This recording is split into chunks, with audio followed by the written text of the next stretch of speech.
Kjo është ëmbëlsira e vërtet më e shëndetshme që unë gatuaj sa herë më hahet një ëmbëlsirë ashure me pak sheqer dhe kanellë. Ndiqeni. Do të hedhim 300 gram grur, të cilin e kemi lënë më parë në ujë, një natë para në ujë ose 4-5 orë në ujë. Do të hedhim dhe 1.2 litër ujë. Vetëm ujë dhe grur. Ta mbyllim kapakun. Gradojmë në opsionin multigrain, do ta gradojmë për 30 minuta, sepse kemi lënë një natë para në ujë dhe është okay dhe do t'japim start. Pas se të hapim kapakun, nëse është e nevojshme për t'i shtuar dhe pak ujë do t'i shtojmë, por nuk besoj, pak sheqer dhe një seshte për të bërë atë masën kremoze. Do t'i shtojmë një got ujë të ftohtë me 2 lugë gjelle një seshte. Ndërkohë e kam programuar tenxherin në programin Sote dhe do t'ja hedh.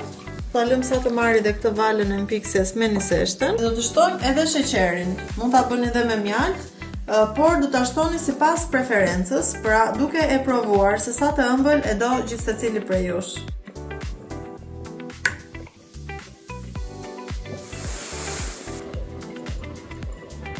Kjo është ashurja, konsistenca është ashtu siç duhet. Recetën e keni të shkruar në përshkrim, edhe unë do ta shijoj tani me pak kanellë sipër dhe shumë pak të ëmbël e kam bërë.